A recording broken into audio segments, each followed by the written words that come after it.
Vítejte v Aktau. Přijeli jsme nad ránem a teď je důležitý vybrat prachy, zředit sem kartu a ještě bude taková nemilá věc, že na trase z letiště jsem vlastně někde zapomněl můj pas. Tak musím hledat svůj pas někde. Jo, nebo musím kontaktovat ambasádu. Tak máme tady překvapení. Otevřel jsem naší ledničku a tam pivo Praga. A napsáno v duchu veselých tradicí. Tak mě to překvapilo, že Čech najde tady pivo Praga. Dobrá zpráva. Mám internet. A za druhý, našel jsem můj pas. Jsem psal Sergejovi, letěl s náma v Istanbulu, tak jsem mu napsal, že jsem ztratil pas z letiště, jelikož jsme jeli spolu taxíkem a poslal mi fotku, že ho má. Tak paráda. Vybral jsem peníze v Halik Bank z bankomatu, ale vždycky to chtělo limit 100 000 tenge maximum vybrat, tak jsem musel na dvakrát. Jednou 100 000 a 50 000 tenge, abych zaplatil ubytování a ještě měl tady, kde se nedá platit kartou. Dnes je naším úkolem zaplatit za náš dohodnutý výlet do pustiny se společností Getik Mangistau. Cena za SUV s řidičem činí $680. Na místě nacházíme restauraci, kde si s chutí vychutnáváme tradiční pokrm Střední Asie, nudlový lagman. Po uspokojení našich chuťových pohárků se vydáváme na nový cíl Kaspické moře. Skalnaja tropa se z ruštiny překládá jako skalnatá stezka. Tato pobřežní promenáda má délku přibližně 1,5 kilometru a sleduje skalnaté pobřeží Kaspického moře. Tady takovéhle cesty a na tom člověk má nějaké klouže. Jo, to je jak na ledu. Promenáda je vybavena asi 20 vyhlídkovými plošinami, které nabízejí krásné výhledy na největší jezero světa. Celá stezka je ozvučena a osvětlena různobarevným osvětlením, což při noční procházce vytváří působivý efekt. Díky světelným instalacím skalnaté reliefy nápadně vystupují a dodávají stezce jedinečné atmosféry. Je 8 ráno a čekáme na naše auto, na terénňák Lexus, který by nás měl odvízt právě do pustiny. Ale tak samozřejmě tady jsme, auto nikde, volám, nic, píšu, nic, ale teď napsal, že aspoň sorry, že má 15 minut zpoždění. Nakonec z toho byla celá hodina a teď míříme vstříc splnění snů. Vidět v této pustině divoké koně, velbloudy a to největší lákadlo. Impozantní skalní útvary, které svou podobou připomínají měsíční krajinu. Žánozen se to jmenuje tady, celou dobu po dálnici, pár koníků a velbloudů jsme viděli, a všude samý dráty, ale pan řidič trošku jako vždycky usíná, tak mu říkám nespí, a on jo, nespím. A teď nám šel koupit oběd, který se dáme údajně někde v přírodě.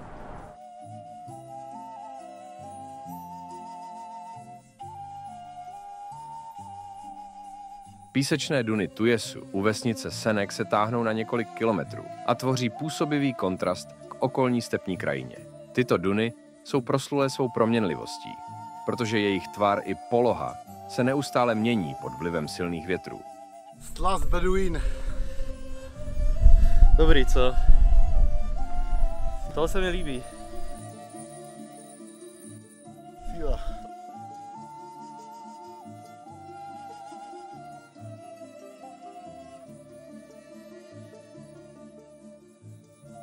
Stojíme na vyvýšeném místě, kde nás informační tabule upozorňuje, že odsud máme výhled na horu Bokty. Otevírá se nám pohled na širokou krajinu s dalšími horskými útvary na obzoru. Hodně krutý, co? Všechno vyprahlý. Jo, tam trošku takový ty barvy to hází, že dole je červená a nahoře spíš takový jakoby do světla vápencový barvy. Toto místo představuje poslední bod, kde končí asfaltový koberec. Odtud už pokračujeme pouze po prašných cestách. Zde začíná vládnout příroda a cesta se stává ještě mnohem dobrodružnější.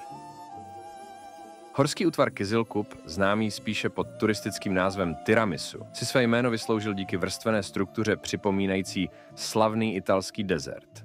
Střídání tmavších a světlejších vrstev sedimentů zde vytváří výrazný efekt evokující vzhled tiramisu. Abych řekl, jako není to úplně bezpečný, ještě jako docela dost fouká, tak se bojím, že bych padnul dolů ze srázu. Tento jedinečný přírodní úkaz je fascinující ukázkou geologických procesů, které formovaly tuto oblast po dlouhá staletí.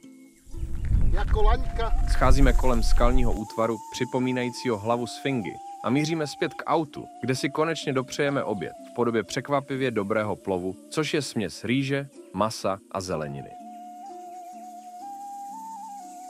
Míjíme horu Bokty, jejíž název lze z kazaštiny přeložit jako koláč. Tento ikonický vrchol, který se tyčí nad krajinou Mangistau, je tak významný, že se dokonce objevil na kazašské bankovce v hodnotě 1000 tenge. Přijeli jsme na místo Božiry, kde jsou tady ochránci přírody. Máme takovou tady budku a zároveň nám dali tady k půjčení stůl. No, viděli jsme orla jednoho, jo, jinak je to taky tady zatím jako na život mrtvý, jo, jenom ty traviny. Blížíme se k první vyhlídce na údolí Božira. Panorama, které se před námi otevírá, působí jako scéna z jiného světa. Skalní útvary a rozlehlá pustina vytvářejí fascinující výhled, který bere dech. Jako musím říct, opravdu je to jako pak nádhera. Nádhera. Poměrně studeně fouká, vítr je zataženo, tak bohužel asi večer neuvidíme hvězdy. No tak ještě se jdem podívat takhle tady na vyhlídku, to je taková úzká stezka, z obou stran právě roklina dolů. Jo, to je takových 100, možná 200 metrů dolů převýšení, je to docela dost teda.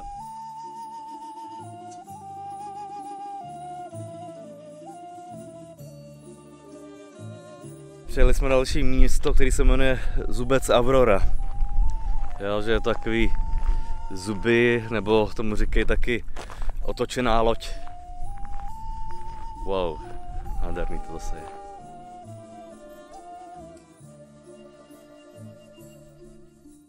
Zubec Aurora, známý také jako Akuli Čeliusti, je pozoruhodný skalní útvar proslulý svými rozeklanými, ostrými vrcholy, které připomínají otevřenou tlamu žraloka.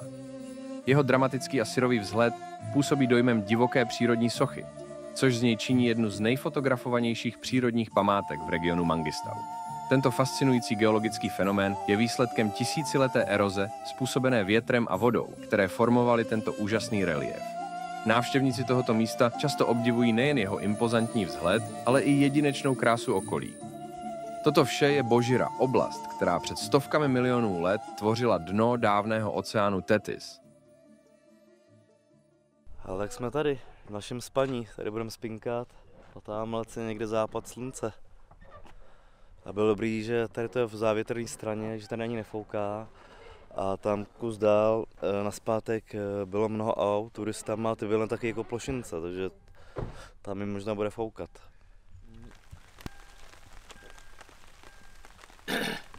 Já už to mám odkrý, Ale ať se to nezdá, má v pustině prší.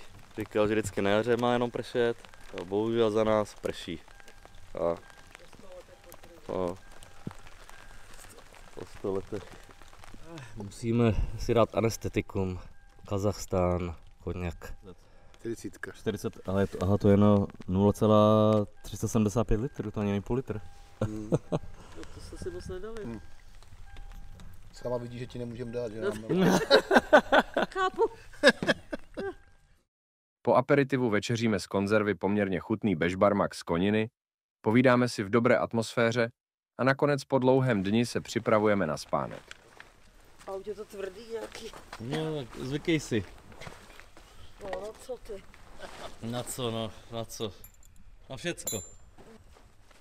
Ježišmarja. Jedna ateistka najednou se modlí. No já nemám víc místa. No prostě si, No. lehni si na znak. Ale já se nemůžu. Ne, na bok, prosím tě. No tak co na Znak bok nebo na zabere znak? moc místa. Na znak prostě, vystačí prdel, když si lehne na bok. To je pravda, No, ženský zadeček, mají ne? větší prdel, to je pravda. No, to Vole, vy jste drzí teda ven. ale tak, dobrou noc.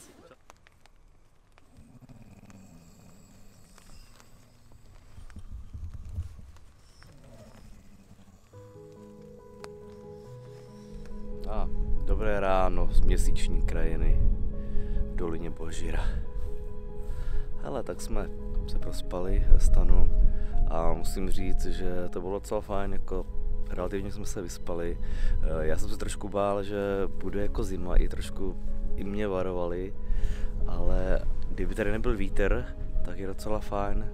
Sice jako ráno ten vítr je takový studenější, ale přes noc se dalo být jako i v mikině přežít. Jo, ale jak jsme dostali spacáky, tak ty jsou do komfortní teploty 0 stupňů, takže bylo až teplo, možná víc, jak jsme chtěli. Pod těma usazeninama vápence, těma bílejma, jsou tady takový tmavší usazeniny, které jsou asi starší a je samozřejmě nějaký prvohorní otisky lastur. Tady jsou vidět takhle Tady lastury. jsou vyloženě lastury, že? Tady taky cosi. Já něco jako ulita by to Tak, bylo, tak. ty jaková. Tak je pravda, že fakt ty usazeniny tady jsou vidět takhle. Fosílie, Hmm. bezobratlé. Řízla. Fakt jo? No normálně to je nástroj. No jo, ty ostrý teda. Já myslím, že se s tím můžeme oholit teda. Pravěká žiletka. Já tady používám mapy.cz a ty velice dobře korespondují s těma cestama, co tady jsou. A dokonce tady ukazuje, kde my jsme jako camping spot. My přímo na tom camping spotu jsme sami vlastně dneska spali. A ještě, kdo by chtěl jakoby sem jet po vlastní ose, tak já jsem na těch mapách CZ spustil stopaře, takže vlastně já potom, když tak do zprávy dám nebo pod video informaci, kudy jsme jeli. Telefonní signál absolutní 0, takže kdyby se něco stalo, tak ani nevím, jak bychom sehnali záchranu. A druhá věc, jak je to všechno tady bílý a taky ten prášek, tak všechno jsme jako od vápna. Signál bez dat se vrací alespoň na vyšších místech asfaltových silnic, a to u operátora Beeline. Náš Tele2 nadále neukazuje ani čárku. Opět začalo pršet a na silnici se tvoří kaluže, které přitahují zvěř k osvěžení. Máme tak jedinečnou příležitost pozorovat koně a velbloudy zblízka. Paráda, co? Vidíme je nejen v otevřené pustině, ale i na místě, kde nomádi silnic zastavují, aby načerpali též energii pro své další putování. Tak jsme se tady v civilizaci koupili aspoň nějaký pivečko na osvěžení. Nepotřebovali spolknout ten prach.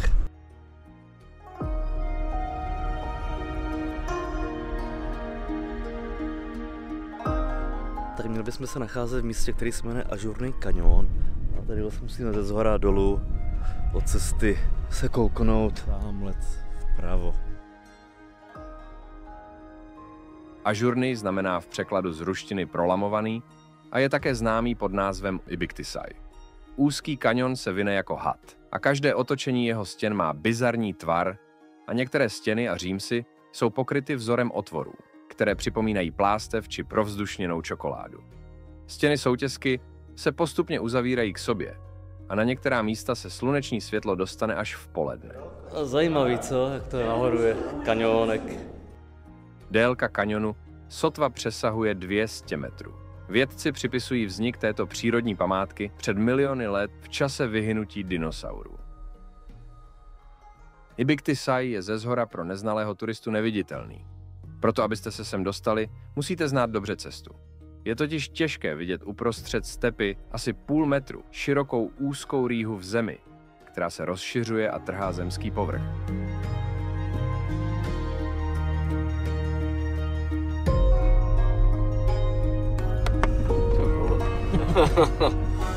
Co asi lek, chlapec.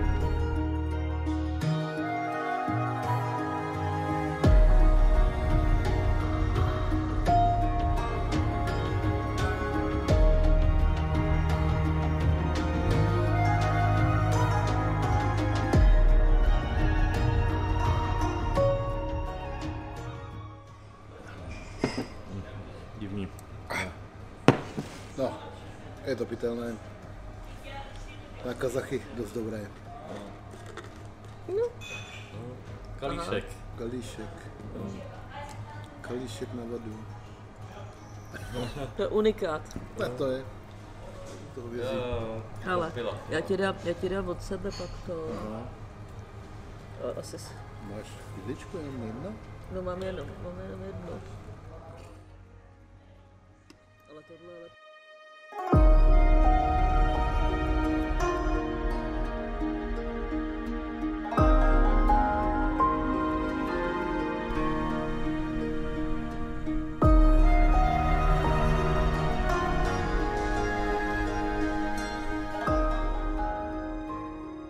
Údolí Airakty je považováno za nejkrásnější řetězec sedimentárních hor v Mangistau.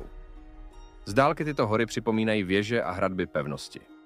Tuto oblast navštívil v polovině 19. století známý ukrajinský básník a umělec, žijící v oblasti v exilu Taras Ševčenko, který byl uchvácen její krásou. Na základě svého dojmu vytvořil sérii obrazů a pojmenoval ji Dolina zamkov, údolí hradů.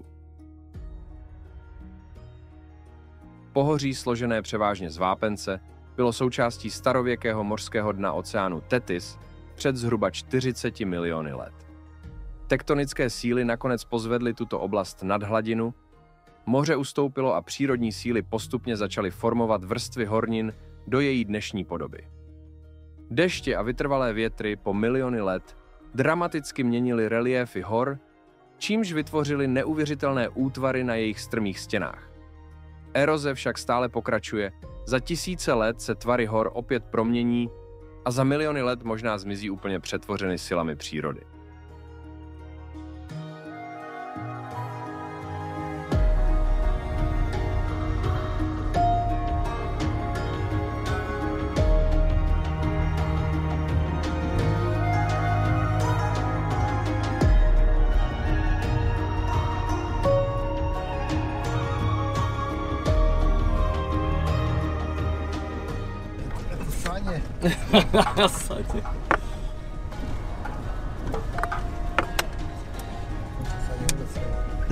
Saně od saně.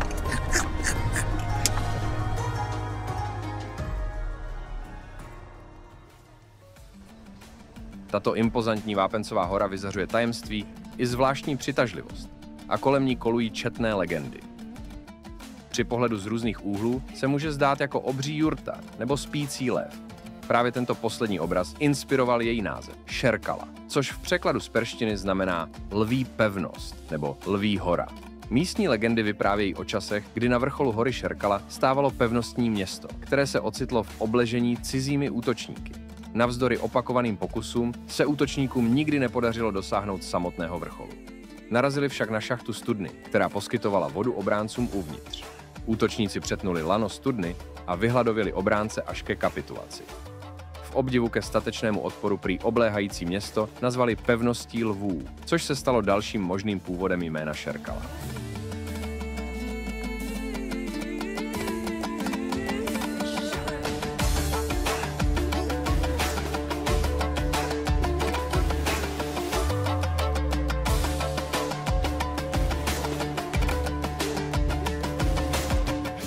Ale koupili jsme si v krámě takzvaný kumis, což je kobylí mlíko, a to jako vyzkoušíme. Ty vole. Ty vole. Ty vole. No, je to živý. To je takový zakyslý, je to. A tak, na zdraví. Na Tak, zdraví. poprvé.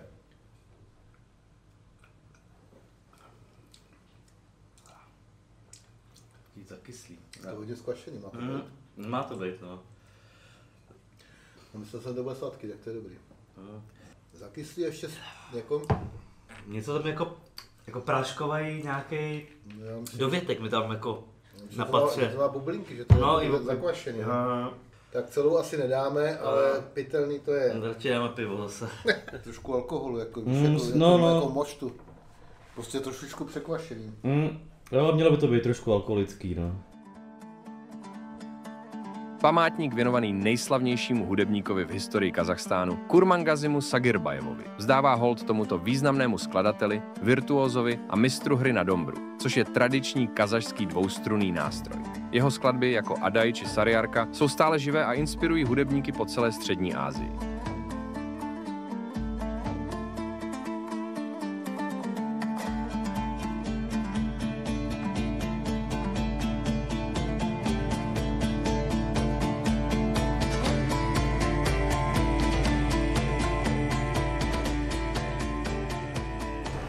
Bohužel tu máme poslední den, no téměř poslední, jako zítra brzo ráno letíme. Tak, schoukneme po městě, koukneme se na nějaký trh, nějaký obchodní centrum a hlavně se někdy i dobře najíme.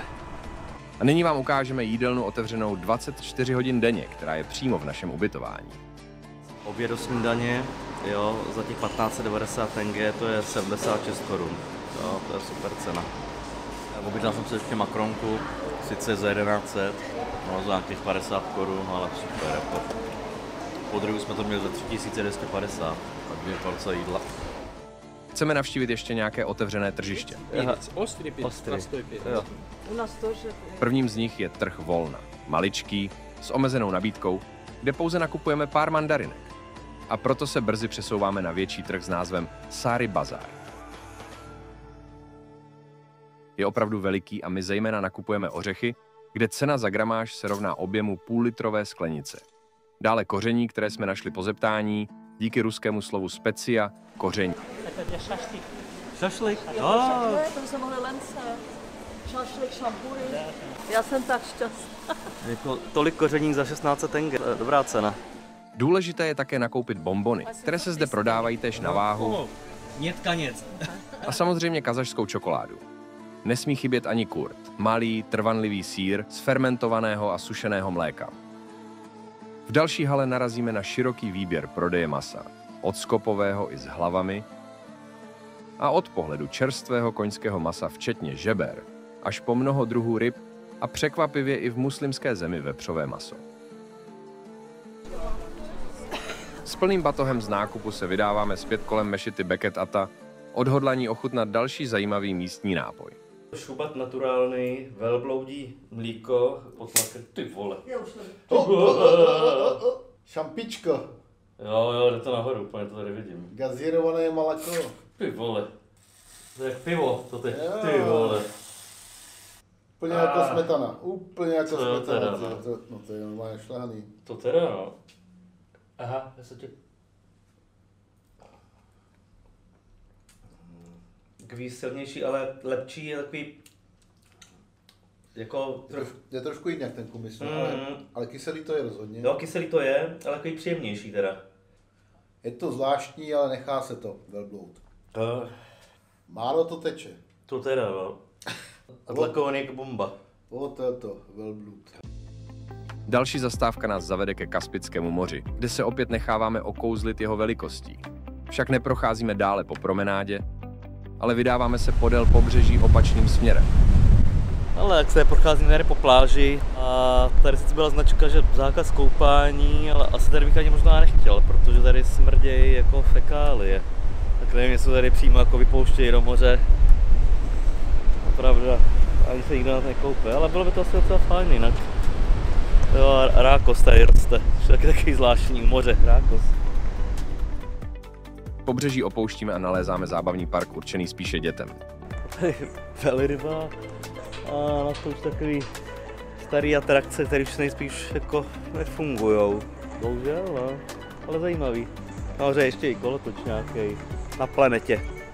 Okolo sochy bojovníka za práva kazašského lidu Žalau Minbajeva jdeme k dalšímu památníku letadla MiGu 21 na Vítězném bulváru. Ve městě je možno ještě vidět sochu, jako je ta Tarase Ševčenka, kterou jsme minuli. Dokonce po něm se město v letech 1964 až 91 jmenovalo Ševčenko. Koukám, že tady funguje půjčování koloběžek elektrických. Nějaký jet. Napadlo nás, když máme plavky, že bychom navštívili pláž a vykoupali se v moři. Míříme tedy na nejbližší s názvem Pláž číslo 1, kde jsme nejprve využili nabídky jiné zábavy. Domluvili jsme si výlet tedy lodí za 2000 na osobu a údajně za 30 minut by to mělo být tedy nějaký okruh. Otázka, zda Kaspické moře spadá pod definici moře nebo jezera. Kaspické moře není mořem v pravém slova smyslu, neboť není součástí světového oceánu. Z tohoto hlediska jde o slané jezero, podobně jako například Mrtvé moře.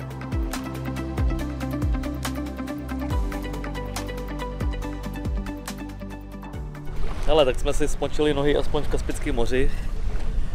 Jo, chutnal jsem, je to lehce slaný, teplota asi tak odpovídá 20 stupňům. Není to úplně asi na koupání. No a když jdu dál jako do moře, tak je to na nohy taky jako bahnitý, zlehka. Tady jako na pláž aspoň přivezli nějaký písek, aby to trošku vypadalo. Jinak ty pláže jsou zatím tady spíš jako takový jako spíš kamenitý nebo bahnitý. Ale jo, kdo si může říct, že smočil aspoň nohu v Kaspickém moři. Tak okej. Takový bahnopísek. No, jako to vypadá skoro už i jako jíl, jako. No. No podle mě tady ten prach, co je prach, tady prostě všude, tak je to prostě namočený prach. No. Takže to je vlastně, jak máš pravdu, jíl. No, a je to takový šutrák. Musím dělat žabku. No, aspoň minimálně 5 to udělala. Ty palmy nejsou živý, ale z plastu. Celoroční a rostoucí. Maják Melovoj je jedním z mála na světě, který se nachází na střeše obytné budovy postavené v roce 74. Po mnoho let byl mimo provoz, ale v roce 2021 k příležitosti 30. výročí nezávislosti byl znovu uveden do chodu. No, zase nepůjde, no. Ty nemáš kartičku, jo. Já se zmačknu zavřít totiž. No. Jsme výtahem nahoru, ale bohužel tam potřebuje asi nějakou kartu, aby jsme se dostali.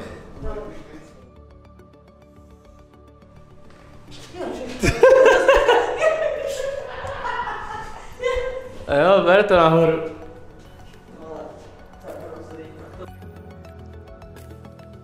Musíme ještě využít příležitosti a pořídit místní produkty jako dárky pro naše blízké.